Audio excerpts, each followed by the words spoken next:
ओए सुन, आज क्या पढ़ना है तुझे? अबे तेरे को जो भी पढ़ाना वो पढ़ा देना भाई। ट्यूबरक्लोसिस पढ़ेगा क्या? हाँ पढ़ा दे यार।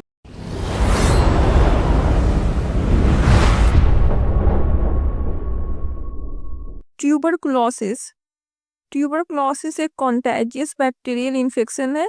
मतलब ये बैक्टीरिया की वजह से होता है और ये एक इंसान से दूसरे इंसान में फैलता है। मतलब कॉन्टेजियस होता है और ये मेनली आपके लंग्स को इफेक्ट करता है। मतलब आपके फेफड़े को इफेक्ट करता है। और ये जिस बैक्टीरिया की वजह से होता है उसका नाम माइकोबैक्टीरियम ट्यूबरक्लोसिस है।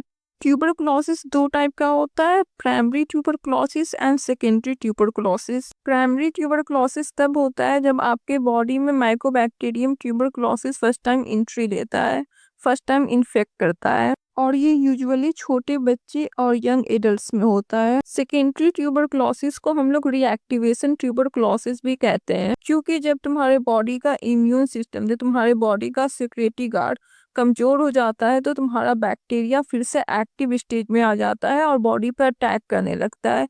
फिर उस वक्त तुम्हारे बॉडी पे सिम्टम्स होने लगते हैं, जैसे कि तुम्हें परसिस्टेंट कफ आएगा, मतलब लगातार खांसी होगी, फीवर आएगा, वीकनेस होगा, फटीगनेस होगा, मतलब थकान महसूस होगी। और सेकेंडरी ट्यूबरक्लोसिस आपका मेनली एडल्ट्स को इफेक्ट करता है। अब आते हैं पैथोजेनेसिस पे, मतलब किस प्रोसेस से तुम्हारे बॉडी में ट्यूबरक्लोसिस का डेवलपमेंट होता है।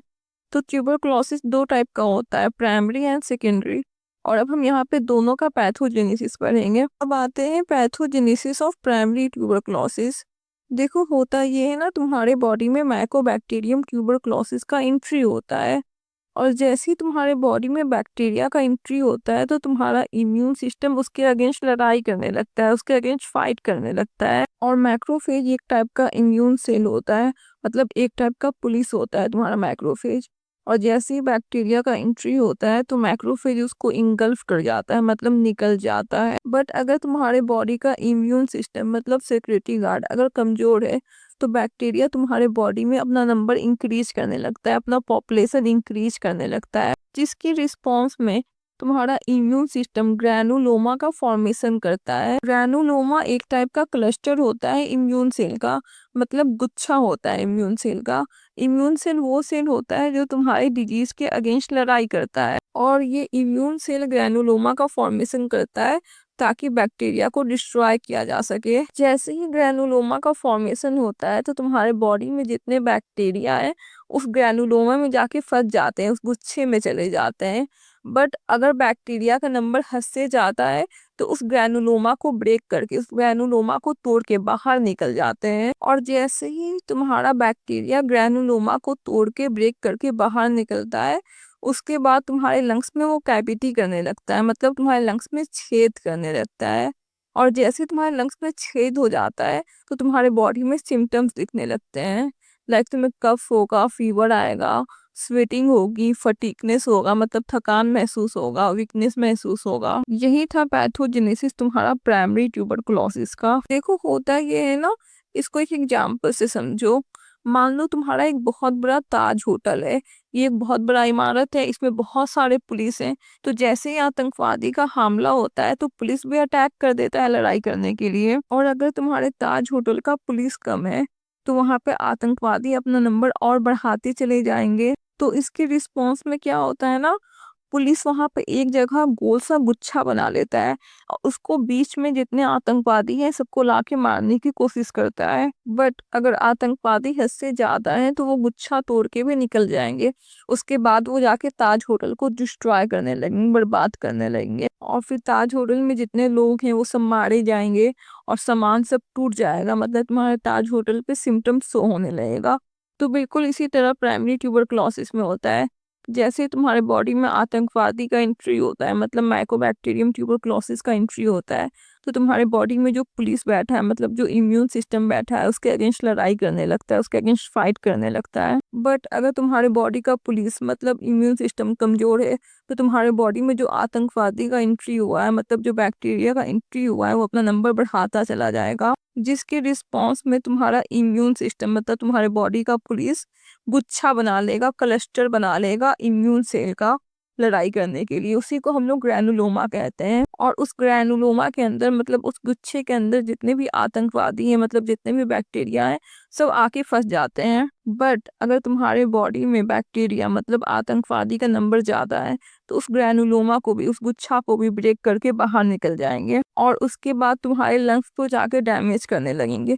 तुम्हारे लंग्स में कैविटी का फॉर्मेशन कर देंगे, मतलब तुम्हारे लंग्स में छेद कर देंगे। उसके बाद तुम्हारे बॉडी पे सिम्टम्स होगा, लाइक खांसी आएगा, फीवर आएगा, स्वेटिंग होगा मतलब पसीना आएगा, फटीगनेस मतलब थकान होगी, वीकनेस होगा। अब आते हैं हम लोग सेकेंडरी ट्यूबरक्लोसिस के पैथोजेनेसिस पे। तुम्हारे बॉडी में माइकोबैक्टीरियम ट्यूबरक्लोसिस का एंट्री होता है तो तुम्हारे बॉडी का इम्यून सिस्टम लड़ाई करने लगता है, उसके अगेंस्ट फाइट करने लगता है। और मैक्रोफेज एक टाइप का इम्यून सेल होता है, मतलब एक टाइप का पुलिस होता है तुम्हारा मैक्रोफेज। और जैसे ही बैक्टीरिया का एंट्री होता है तो मैक्रोफेज उसको इंगल्फ कर जाता है, मतलब निकल जाता है। और अगर तुम्हारे बॉडी का इम्यून सिस्टम मजबूत है, स्ट्रांग है, तो तुम्हारे बॉडी में जो आतंकवादी, जो बैक्टीरिया का एंट्री हुआ है तो सबको मार गिराता है। और उसके बाद जो बैक्टीरिया बच जाते हैं तुम्हारे बॉडी में वो लैटेंट स्टेट में चल जाते हैं, इनएक्टिव स्टेट में चल जाते हैं, मतलब तुम्हारे बॉडी में कहीं पे जाके छुप जाते हैं, कोई सिम्टम शो नहीं करते हैं। और उसके बाद वो धीरे धीरे तुम्हारे बॉडी की इम्यून सिस्टम को कमजोर करते हैं, वीक करते हैं। और जब तुम्हारे बॉडी का इम्यून सिस्टम वीक हो जाता है, कमजोर हो जाता है, तो बैक्टीरिया एक्टिव स्टेट में आ जाता है, मतलब सामने आके खड़ा हो जाता है। और उसके बाद तुम्हारे लंग्स को डैमेज करने लगता है, तुम्हारे लंग्स में कैविटी का फॉर्मेशन करने लगता है, मतलब तुम्हारे लंग्स में छेद करने लगता है। और उसके बाद तुम्हारे बॉडी पे सिम्टम्स होने लगते हैं, लाइक खांसी आएगा, फीवर होगा, स्वेटिंग होगी, फटीगनेस होगा मतलब थकान होगा, वीकनेस होगा। देखो तुम इसको भी एग्जांपल से समझो। मान लो ताज होटल में आतंकवादी का हमला हो गया, तो वहां पे जितने भी पुलिस हैं वो तुम्हारे आतंकवादी से लड़ाई करने लगेंगे। और अगर वहां की पुलिस मजबूत है, स्ट्रांग है, तो आतंकवादी को मार के गिरा देगी। बट उसके बाद भी जो तुम्हारे आतंकवादी बच जाते हैं वो इनएक्टिव स्टेट में चल जाते हैं, मतलब ताज होटल में जाके कहीं पे छुप जाते हैं और छुप छुप के तुम्हारे पुलिस पे हमला करते हैं, पीछे से वार करते हैं ताकि तुम्हारा पुलिस कमजोर पड़ जाए। और जैसे ही ताज होटल का पुलिस कमजोर हो जाता है, वीक हो जाता है, तो तुम्हारा जो आतंकवादी है सामने आ जाता है और अपने और आतंकवादी दोस्त को भी बुला लेता है। उसके बाद ताज होटल को वो लोग डैमेज करने लगते हैं और वहाँ पे जितने लोग हैं सबको मारने लग जाते हैं। तो ये सब सिम्टम्स होने लगता है। बिल्कुल इसी तरह तुम्हारे सेकेंडरी ट्यूबरक्लोसिस में होता है। जैसे तुम्हारे बॉडी में माइकोबैक्टीरियम ट्यूबरक्लोसिस का एंट्री होता है, मतलब आतंकवादी का एंट्री होता है, तो तुम्हारे बॉडी का जो इम्यून सिस्टम है, मतलब तुम्हारे बॉडी में जो पुलिस बैठा है वो उसके अगेंस्ट लड़ाई करने लगता है। और अगर तुम्हारी बॉडी का पुलिस मतलब इम्यून सिस्टम अगर मजबूत होता है तो वहाँ पे जितने आतंकवादी मतलब माइकोबैक्टीरियम ट्यूबरक्लोसिस आते हैं उनको मार के गिरा देता है। और जो आतंकवादी जो माइकोबैक्टीरियम ट्यूबरक्लोसिस बच जाते हैं वो बॉडी में कहीं जाके छुप जाते हैं, मतलब इनएक्टिव स्टेट में चल जाते हैं, लैटेंट स्टेट में चल जाते हैं और पीछे से वार करते हैं, मतलब धीरे धीरे तुम्हारे इम्यून सिस्टम को, तुम्हारे बॉडी के सिक्योरिटी गार्ड को, तुम्हारे बॉडी की पुलिस को कमजोर करते हैं। और जैसे ही तुम्हारे बॉडी का इम्यून सिस्टम मतलब तुम्हारे बॉडी का पुलिस कमजोर पड़ जाता है तो तुम्हारे बॉडी में जितने बैक्टीरिया है माइकोबैक्टीरियम ट्यूबरक्लोसिस वो सामने आ जाते हैं। उसके बाद लंग्स को डैमेज करने लगते हैं, मतलब तुम्हारे फेफड़ा को डैमेज करने लगते हैं और वहाँ पे कैविटी का फॉर्मेशन कर देते हैं, मतलब तुम्हारे लंग्स में छेद कर देते हैं। उसके बाद तुम्हारे बॉडी पे सिम्टम्स होने लगता है, लाइक परसिस्टेंट कफ, मतलब लगातार तुम्हें खांसी होगा, फीवर आएगा, स्वेटिंग होगी, पसीना आएगा, फटीगनेस मतलब थकान महसूस होगी, वीकनेस होगा। अब आते हैं ईटियोलॉजी पे। ईटियोलॉजी मतलब होता है काउज, रीजन, किस वजह से ट्यूबरक्लोसिस होता है। तो ये एक बैक्टीरिया के वजह से होता है जिसका नाम माइकोबैक्टीरियम ट्यूबरक्लोसिस है। अब रिस्क फैक्टर्स के बारे में जानते हैं, मतलब वैसे फैक्टर्स जिसकी वजह से ट्यूबरक्लोसिस होने के चांसेस इंक्रीज हो जाते हैं। अगर किसी इंसान को HIV या एड्स है तो उसका इम्यून सिस्टम ऑलरेडी वीक हो चुका है। अब जैसे ही बैक्टीरिया एंट्री करेगा तो उसके अगेंस्ट इम्यून सिस्टम लड़ाई नहीं कर पाएगा और ट्यूबरक्लोसिस होने के चांसेस इंक्रीज कर जाएंगे। सेकेंड है माल न्यूट्रिशन। अगर किसी इंसान में न्यूट्रिशन की कमी है तब भी ट्यूबरक्लोसिस होने के चांसेस इंक्रीज कर जाते हैं। अगर कोई इंसान स्मोकिंग करता है या अल्कोहल पीता है तब भी ट्यूबरक्लोसिस होने के चांसेस इंक्रीज कर जाते हैं। अगर किसी इंसान को डायबिटीज है तब भी ट्यूबरक्लोसिस होने के चांसेस इंक्रीज कर जाते हैं। तो यही थे risk factors. Symptom of tuberculosis.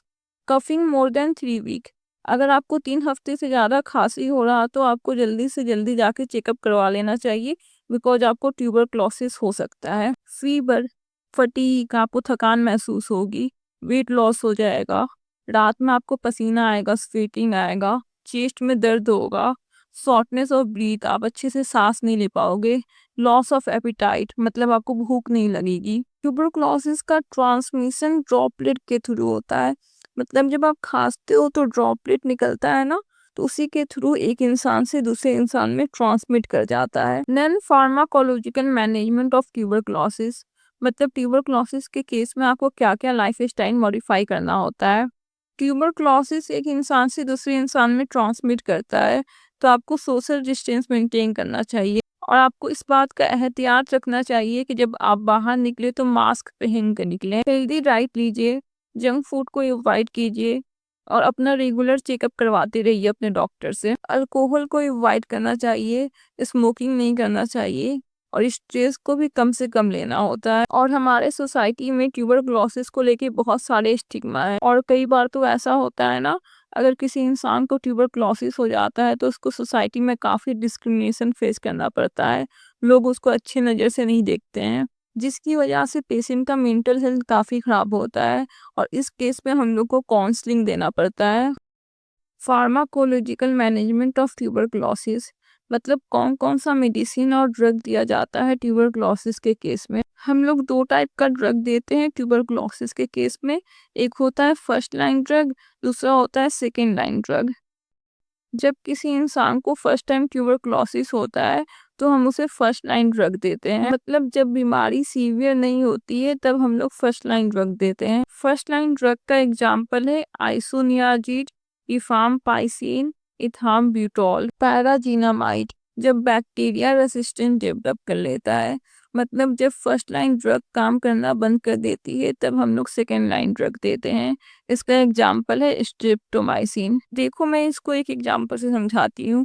एक बच्चा है, जब बदमाशी करता है तो उसके पापा बहुत मारते हैं, फिर बदमाशी करता है फिर मारते हैं बहुत, फिर बदमाशी करता है फिर बहुत मारते हैं, फिर कुछ दिन तक नहीं मारते हैं, बट फिर बदमाशी करता है फिर मारते हैं, तो इसी तरह सिलसिला चलता रहता है। तो कभी ना कभी एक टाइम आएगा जब बच्चा रेसिस्टेंस डेवलप कर लेगा, मतलब उस पर मार का असर होना बंद हो जाएगा, हमारे लैंग्वेज में बोले तो ढीठ हो जाएगा। तो क्वेश्चन है, ड्रग का रेसिस्टेंस कब डेवलप होता है? जब पेशेंट ड्रग को छोड़ छोड़ के खाता है, मतलब कभी खाया कभी नहीं खाया, कभी खाया कभी नहीं खाया, तो ड्रग का रेसिस्टेंस डेवलप हो जाता है, मतलब बैक्टीरिया को उस ड्रग की आदत हो जाती है।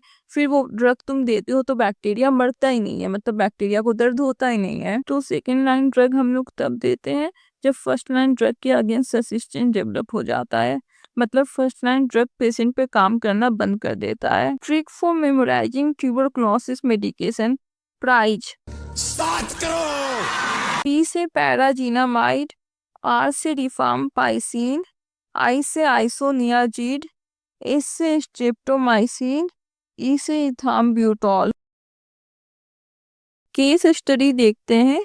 एक 45 ईयर ओल्ड मेल पेशेंट है जिसको पिछले 3 हफ्ते से लगातार खांसी हो रही। उसकी फैमिली हिस्ट्री ये है कि उसके ग्रैंडफादर पास कर गए थे रिस्पिरेटरी प्रॉब्लम की वजह से। उसकी सोशल हिस्ट्री ये है कि वो पिछले 10 साल से स्मोकिंग कर रहा। अब आप इसका pharmacological and non pharmacological management बताओ इस डिजीज का। मम्मा आ गई। मम्मा, पापा को पिछले 3 वीक से खांसी हो रही, बट डॉक्टर को नहीं दिखा रहे हैं। काहे हो, काहे तहार दिमाग ठीक बा? अब डॉक्टर के पास चली। आपकी फैमिली हिस्ट्री क्या है? ज्यादा रिस्पिरेटरी कॉम्प्लिकेशन की वजह से डेथ कर गए थे। आपकी सोशल हिस्ट्री क्या है? अरे वो कुछ भी नहीं, मैं 5 साल पहले ही स्मोकिंग छोड़ चुका हूँ। पापा झूठ बोल रहे हैं। पापा मम्मा से छुप के डेली स्मोकिंग करते हैं। अरे इनको तो ट्यूबरक्लोसिस है। जब पिछले 3 वीक से कफ हो रहा था तो पहले आना चाहिए ना, इतना लेट चेकअप करने के लिए आप लोग क्यों आए? मैं कुछ मेडिसिन बता रहा हूँ ट्यूबरक्लोसिस के लिए। आइसोनियाजिड, रिफाम्पाइसिन, इथाम्ब्यूटोल, ये सब फर्स्ट लाइन ड्रग है। अगर इससे ठीक नहीं होता है तो हम लोग स्ट्रेप्टोमाइसिन देंगे जो कि सेकेंड लाइन ड्रग है। पापा पापा घर चले। चलो छुप के एक सिगरेट पी लेता हूँ, अभी तो कोई नहीं देख रहा।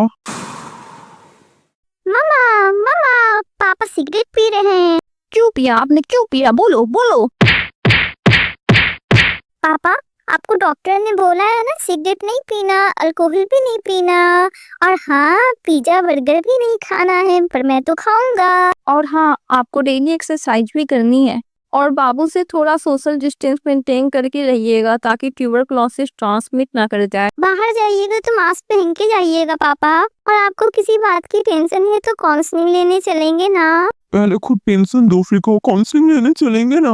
ये सब मैम फार्माकोलॉजिकल मैनेजमेंट था पापा। चलो चलो अब सब खाना खाने चलते हैं। अगर वीडियो अच्छी लगी हो तो लाइक शेयर सब्सक्राइब कर दियो। चल अब ज्यादा ज्ञान मत दे। Bye and take care.